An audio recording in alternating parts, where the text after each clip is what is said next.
Okay, good day everyone. My name is Michael Carl M. Barnuevo. I am the guest lecturer invited by Christine Cayaba, and I'm here to discuss capital structure and financial decisions. Before we proceed to our discussions, let's just have an overview on what we are going to learn for this discussion.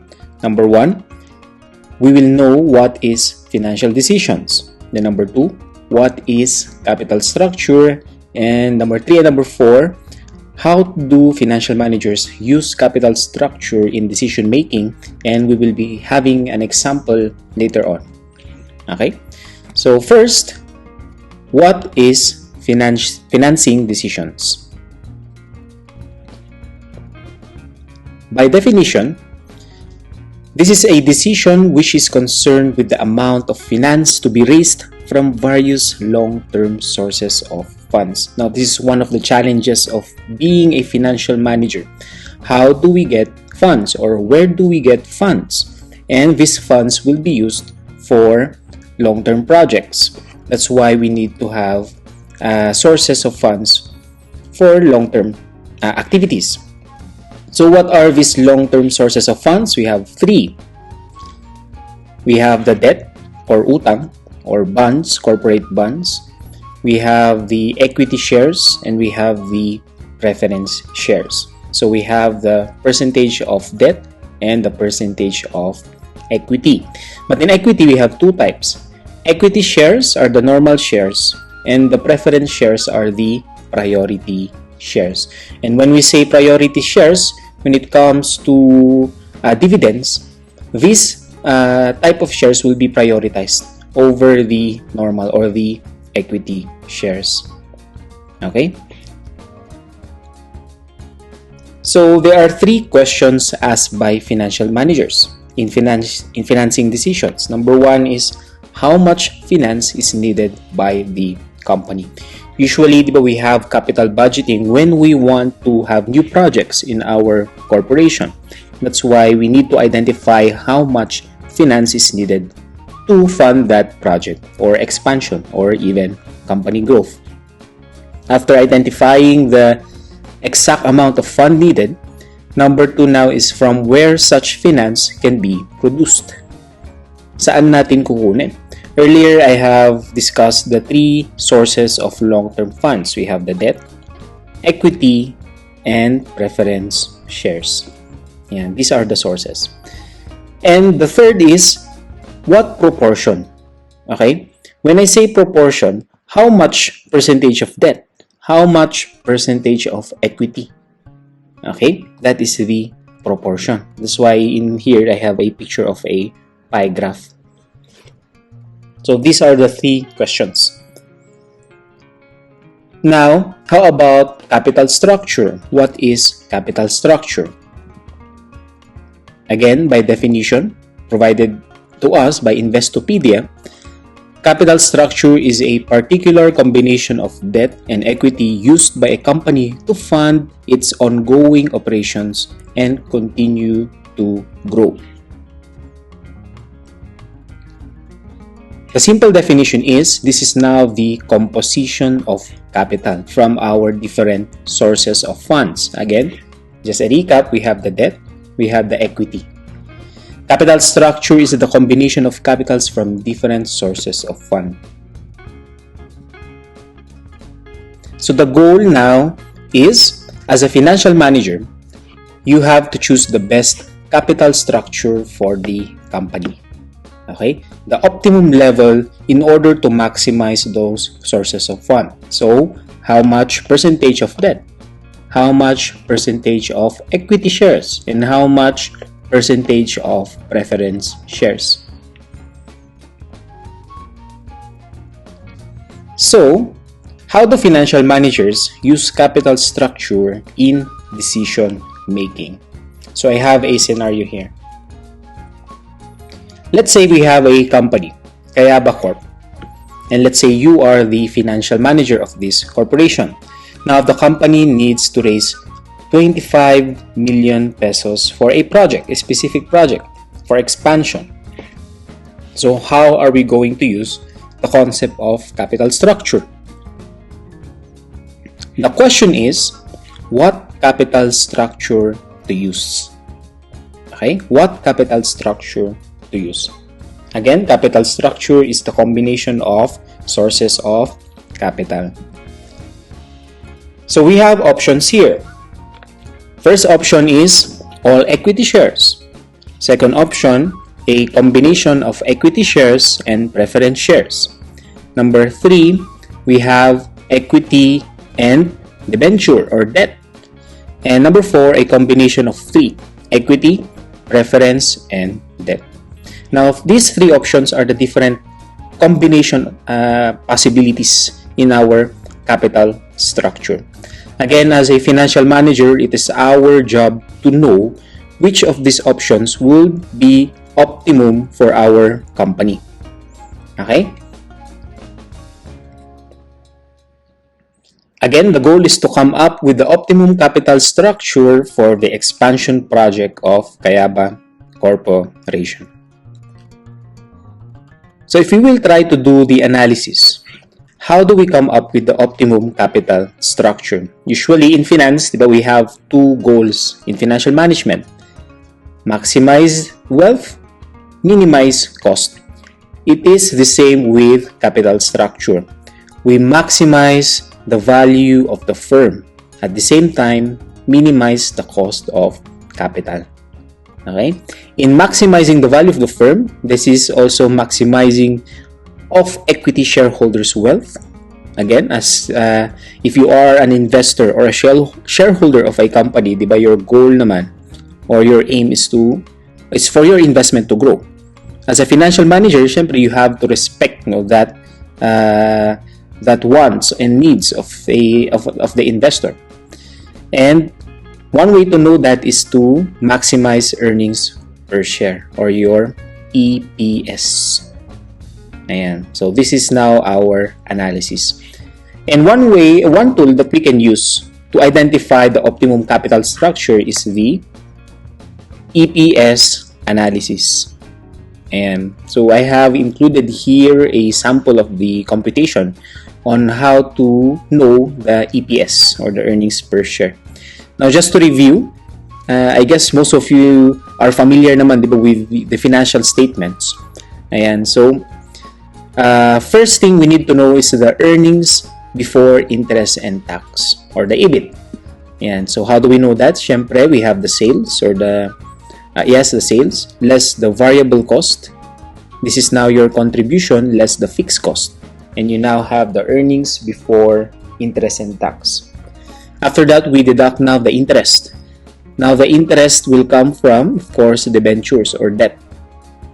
If we deduct the interest, we now have the earnings before tax or the EBT. Okay? Then we deduct the tax. We will have the earnings after tax or the EAT.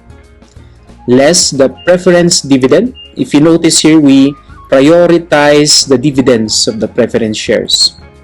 Preference shares has the highest priority when it comes to dividends. After that, we will be having the earnings available to shareholders. Then we will now divide to the number of equity shares, and that would be now our earnings per share. Okay? So going back in our options, in capital structure options, we have the different choices or the different options on the proper combination of the 3 sources of funds. Now, we will compute the earning per share per option to know which one would be better for our company. Okay? Ayan. So, an example here, we will have an example here that we are going to compute later. Ayan. Let's say, going back to our example company earlier, Kayaba Corporation. Now, the problem is here. Information given to us, we have Kayaba Corporation has 50,000 shares of 100 pesos each. The company wants to raise another 25 million pesos for their expansion project. Other information given to us is tax rate, 30%. And our earnings before income and tax is 9 billion. So, it is already provided to us. And the EBIT is already provided to us. Okay, so we now have different options or choices in our capital structure. Again, the goal is to know the best option to have the optimum level of capital structure for our company. So option A, we have all debentures carrying 10% interest, which means that 100% of the sources of fund will come from debt with 10% interest. Option B, all equity, which means that if we are needing 25 million pesos for our project, so we will divide that by 100. This is now the price of our share. We are going to issue additional 250,000 shares. Option C, a combination of 20 million pesos in equity shares and 5 million pesos in debt carrying 10% interest. And in option D, 5 million pesos in equity and 20 million pesos in 10% preference shares. Okay? So, using our EPS analysis, let's try to identify which of the following options would be the best for Kayaba Corporation. Alright, so switching over to Microsoft Excel so we could compute the EPS analysis much faster for these 4 options. And so here is the formula I have shown earlier to do the EPS analysis. So basically, we are going to compute for the earnings per share for the 4 options: Plan A, Plan B, Plan C, and Plan D. Now in our problem, we have already given data such as the EBIT, 9 million pesos, our earnings before income tax, yan, 9 million, 9 million, 9 million, 9 million. And we are going to compute. No? Let's start with Plan A. Okay? Now, according to the option 1, all debentures carrying 10% interest, which means that 100% of the 25 million will come from debt. Okay? So, let's compute. So, how much interest again? That is 10%. So, we compute 25 million times 10%. Okay? So, we are going to have an interest of 2.5 million. Question is, how much would be our earnings before tax? So, that is our EBIT of 9 million less the interest of 2.5 million. We have now 6.5 million. Now we need to deduct the tax. Going back to the problem, the tax rate is 30%. Okay, so we multiply 6.5 million with 30%, and our tax would be 1,950,000. We deduct the earnings before tax with the tax. Our earnings after tax would be 4,550,000. Question, do we have preference dividend? Again, our option A would be 100% will come from debt. So, we will not be issuing dividends for preference shares. So, this will be 0. 0. Our earnings available to shareholders would be 4,550,000. How much equity shares do we have? Again, let's go back to the problem. That is 50,000 shares. Okay? 50,000 existing shares. So we need to divide now the earnings available to shareholders with the number of existing shares to know our earnings per share. So 4,550,000 divided by 50,000 shares. Our earnings per share for option 1 would be 91 pesos per share. Okay? And so how about option number 2 or Plan B? Let's read the problem again. All equity. So the 25 million pesos needed fund will come from issuing additional shares of 250,000. So how did I come up with 250,000? That is 25 million pesos divided by our price per share, and Kayaba Corporation will be issuing additional 250,000 shares. So let's compute for the earnings per share. Are we going to have interest? No, so that will be 0. How about our tax? Again, that is 30%. So that is 30% of 9 million. That is 2.7 million. We deduct 9 million with the tax. Our earnings after tax is now 6.3 million. Do we have preference dividend? Wala again. So our earnings available to shareholders would be 6.3 million. Now, how much existing equity shares does Kayaba Corporation have?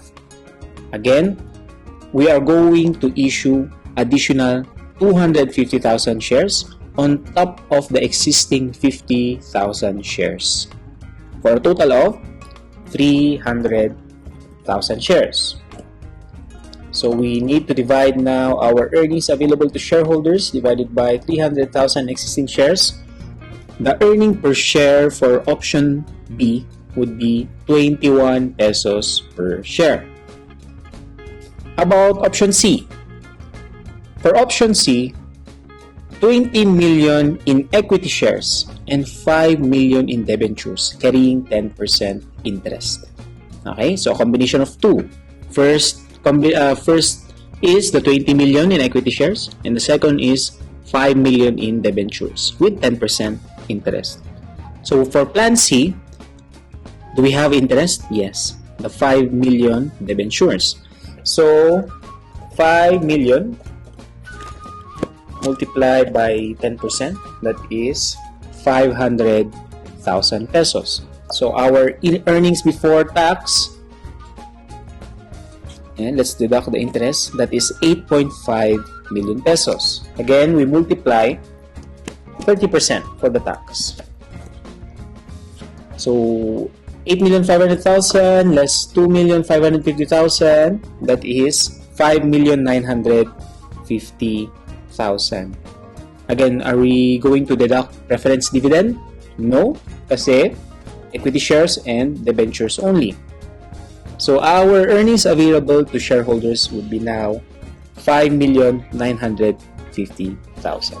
Question is, how much existing shares does Kayaba Corporation have to this point? So that is again the existing of 50,000 plus the 20 million in equity shares. So that is 20 million divided by 100, that is 200,000 additional shares. So 50 million plus 200,000, 50,000 shares plus 200 shares, that is 250,000 shares. So again, we divide 5,950,000 earnings available to shareholders divided by existing 250,000 equity shares. Our earnings per share would be 23.80 per share. Okay, so we are done now with Plan C. How about our last, Plan D? Plan D is 5 million in equity and 20 million in preference, in 10% preference shares. Okay, so how do we compute this? Are we going to have interest? No. So our earnings before tax is 9 million. Again, we multiply our tax, so 0.30. Earnings before tax of 9 million less the tax, 6,300,000. Ito na, less the preference dividend. Okay? We prioritize our preference dividend. So how do we compute?